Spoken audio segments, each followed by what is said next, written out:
When I walked into it, I knew nothing about drawers or even carpentry and contracting work. Like, how am I going to pull this off? And it happens so easily. Like, you can jump into any industry, and if it's something you're passionate and care about it, you will quickly become the expert in that industry and you'll know more than the next guy. It's surprising how little time it takes to feel confident. Welcome to Built for Profit podcast, where entrepreneurs share real stories and strategies that actually work. We're here to inspire, challenge, and give you the playbook to profit with purpose. Let's get into it. Let's do it.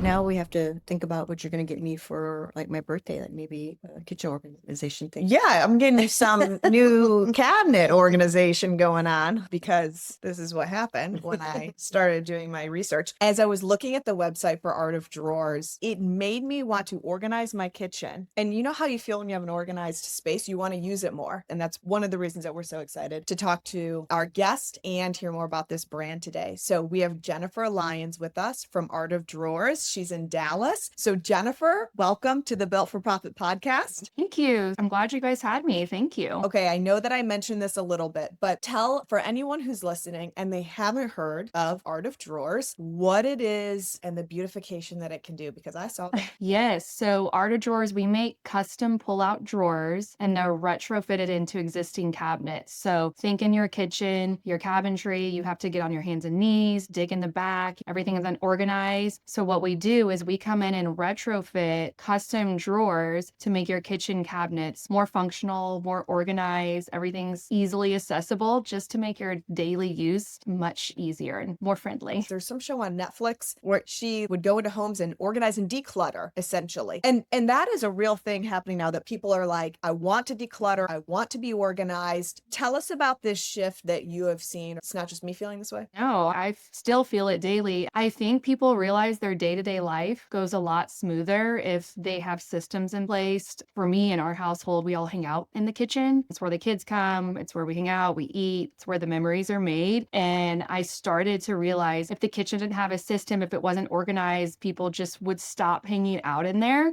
And you can take that to different aspects in your life in different rooms, whether it be work or at home. But if your belongings around you are chaotic, then your day is chaotic. And this is just a small piece that can help with that. So is it really true? Messy desk, messy mind, or where you hear about things like that? And I tell you this from a very type B person. Like, I am not like the cleanest, most organized, but I obviously have these custom drawers all throughout my house.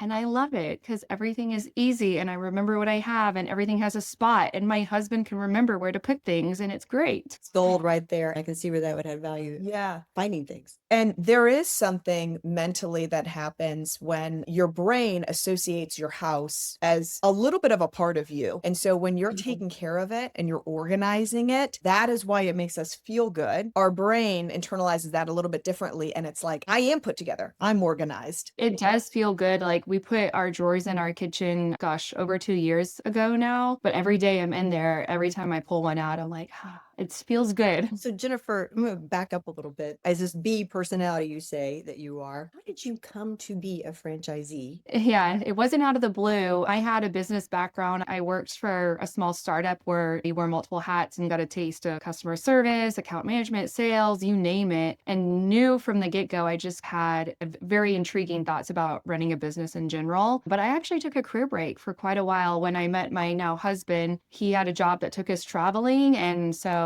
I quit the job I loved and we started having kids. So I raised my little ones and had an 8-year career break. And all throughout that whole 8 years, when I was a stay-at-home mom and kind of managing everyone's lives, starting a business was always in the back of your head. But it was like, who am I? I'm a stay-at-home mom. What am I going to do? Start a business? You know, you have those thoughts. It was something that just kept nagging on me, that thought. And I wanted to re-enter the work world just to prove myself almost. I ended up getting a corporate job and it only lasted 6 months. Not because I didn't like it. I actually really did enjoy it. But by coincidence, my husband ran into a franchise consultant and it was like that sign I needed. So the whole 6 months I was working at a corporate job, we were evaluating franchises and I was pulled in immediately because I had realized all those years before it was put on hold, but I was always had this general interest in running a business. So it wasn't necessarily organizing homes and kitchens that pulled me. It was just wanting something that was mine, that I can control all aspects of the business and see if I can execute it, see if I I can do it. And that was my entry back into the workforce. And that's such an encouragement because all the skills you learn managing a household. Yeah. That's a 3-ring circus, or mine was. Maybe I didn't manage it that well. No, it is. They're all young and little, and it's 24/7. I mean, I have the most respect for stay-at-home moms. You have to be very resilient. And I think when the kids get a little older, you can have thoughts of, well, what's next? Never thought I would have the guts to do something like this, but so glad I did because it introduced the next chapter in my life. So we really appreciate the consultants, the advisors. It's like Match.com for a person with a business. So something they're passionate about, they like, because there's so many opportunities out there. We learn about new ones all the time. So tell us a little about the process and how you landed on that one. Yeah, they are very helpful, and Matchmaker is a good Thank choice you, of words Jennifer. for it. They ask you a ton of questions from your personal life, but also what your goals are in your professional life as well, and try to marry the two. They get down to the detail of what industry do you want to be in? What do you want your day-to-day look like? Lots of things you don't even think of to evaluate yourself. And once they do that preliminary kind of questionnaire, they go and do their research, their homework. They find out what territories are open with what brands, and then they come back and present to you different options. You go through all these evaluation steps. Eventually, you narrow it down. Or at least that's how it was for us. Talk a little bit about so many women, and I'm just going to say women because they're usually the ones leaving the workforce to focus on the kids and then coming back. And lots of times either they feel like they need to do whatever they got their degree in or they had been doing. And so just start something new sounds freeing and also terrifying at the same time. Talk a little bit about either your thought process through that, Jennifer, or what you would share with someone else who is in a similar spot. Yeah, I mentioned I went back to the corporate world first. And for other moms who took a career break, you feel like you have to prove yourself because you have this career gap. And there's a little bit of a feeling of starting over. And that can get frustrating, where starting your own business is so scary, but it really was freeing. And I knew it was something that would be mine, that I could prove myself, catch up, if you will, of all that time I'd taken off. It's scary because, again, I had this inner thought of, I've just been a stay-at-home mom. Who am I to think I can open my own business? Thankfully, I had my husband encouraging me to do it because it is a risk. It was really scary, but the thought that gets you there was the freeing part you mentioned. I was commuting to Dallas. I was spending a lot of time in the car. I was sitting at a desk away from home every single day, Monday through Friday. So this was a way I could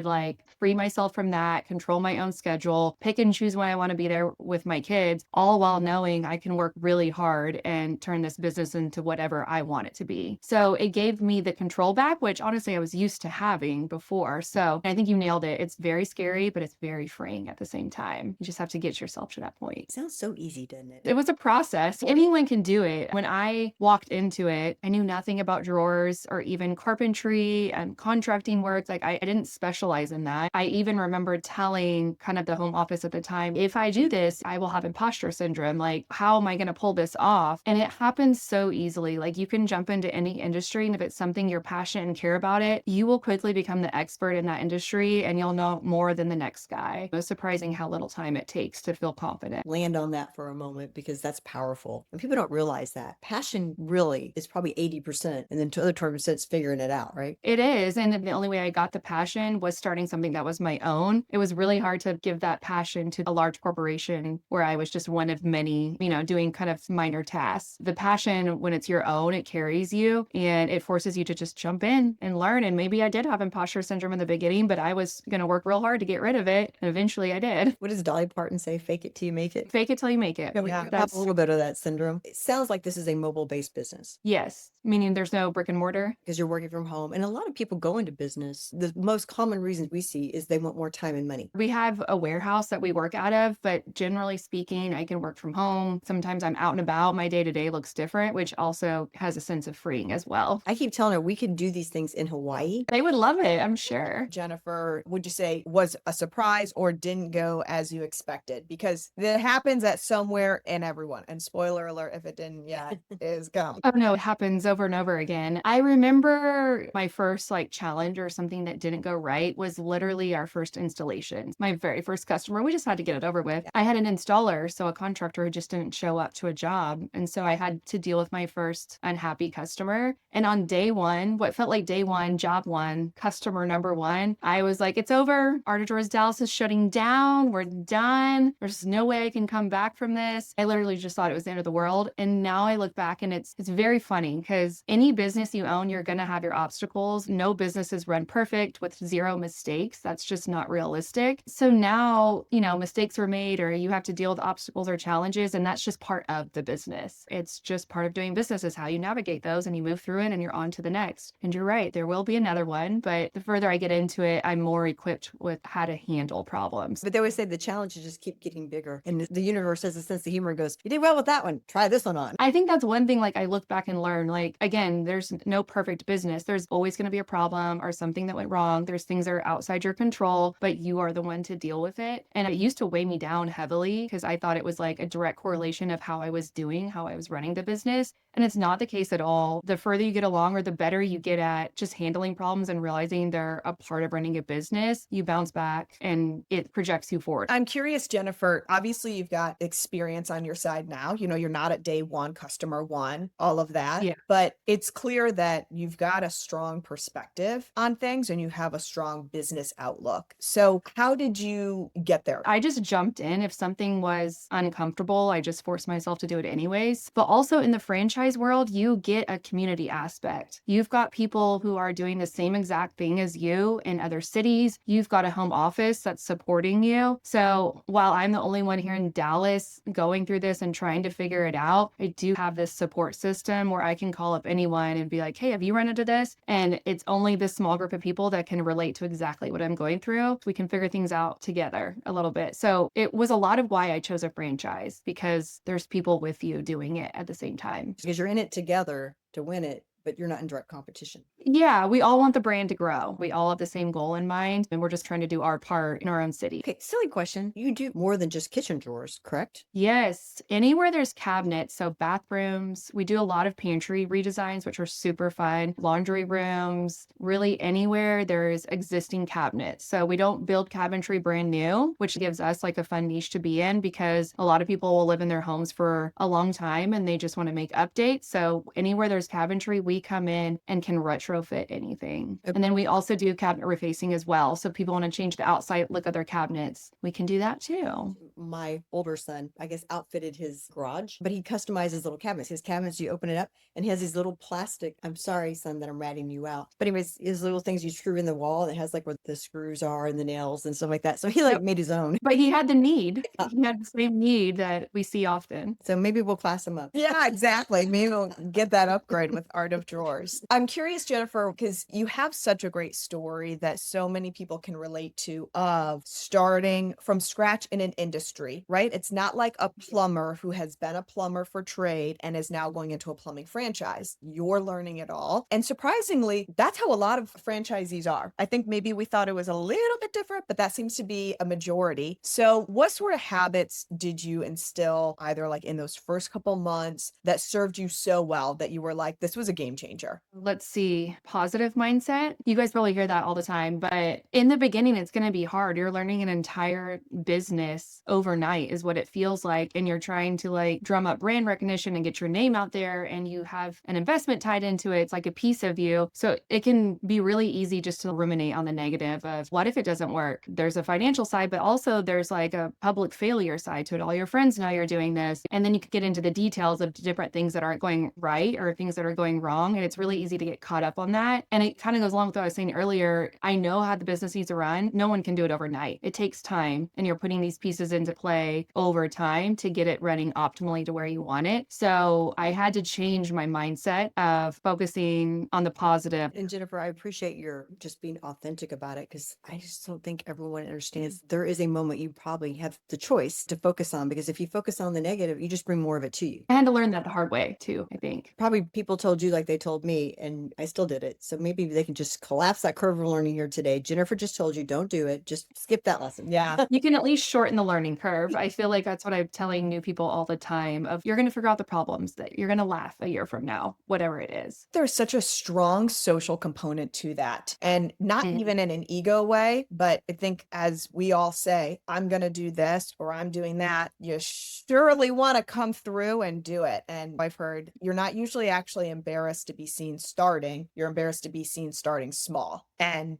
it's so true. But how else do you start? You got to start small. Yeah, there is like a public social part of it where everyone's looking at you. It's out there. Everyone knows what you're doing and you want it to be successful. Like that stays in the back of your head a little bit. I'm glad we never stepped out there and did anything outside of our comfort level. You're really putting it out there. Okay. One of the things that's really important to us and really why we started some of the work that we do is because of our focus on profits for purpose. And profits mean financial profits, but people have different reasons that they're starting a business. Like the monetary aspect is definitely important. That's how we stay running. But for a lot of people, there's other things that they're really after there. And so we want to hear from you. What does that mean for you when we talk about either success or profits for purpose? I said I wanted to grow something that was mine, and Art of Drawers is a very new brand. So I knew going into it, I didn't really know what to expect, but I also knew there was no cap or ceiling. So I guess to kind of reiterate what you said, yeah, there is a monetary like goal in mind, but also to be able to eventually run something that gives me the freedom at home to give us the life we want, I think is a big in profit in itself, where I can have something that's successful, but also not miss my kids' performance at school or whatever it may be. So yeah, there's a monetary and then there's like what you want in your personal life. And both of those are like equally big benefits. So many moms and dads struggle with, geez, I got to be at work and I can't always make the other things. It's that balance. And a lot of people go into business for themselves. Not that they have to work less, but they do it to have the quality of life. Exactly. Like you said, you're not working less. I still work really hard. In the grand scheme, it's a baby business trying to take off, but I get to choose when. So I get to draw the line of when I need to go be mom versus when I get to go work on the business. And I'm able to just weave in and out of those two things in the way that makes sense for me. Jennifer, you are just a breath of fresh air. Appreciate your being authentic in your story because you're being a little vulnerable. And I appreciate that because sometimes we try to be role model. They're like, we got to figure it out. And that was easy. And I think people relate more to the other part of the story. Thinking back, what great advice would you call your past self and say? A real random one is coming to mind, but when I first started, I immediately put everything into hiring a team to go out and design and sell and be the face of it. And we didn't do that great. We actually did pretty poor. And I realized I hadn't even learned it myself. I just got caught up with, I'm going to hire the team and they're going to go do it. And I'm checking off these boxes that I'm supposed to be doing. And I hadn't put my own sweat equity in it yet. I had to learn the hard way. It was very hard to train someone to go be good at this when I myself wasn't good at it yet. Probably 6 months or so being into building a business, I stopped that and took it all back and forced myself to kind of roll up the sleeves, learn our product I already knew, but learn how to sell, who's our customer, learn how to do it and get good at it and really have it be ingrained in me. And then I could reset and go hire and train and actually build a team the right way. And that's exactly what I did. All of that took time, but it probably delayed me a little bit because it was missing like the biggest piece, which is I need to be an expert in my own company before I can expect someone else to go do it better than me. Some of the best advice that you could have given because we have seen it. I'm not saying we've made any of those mistakes,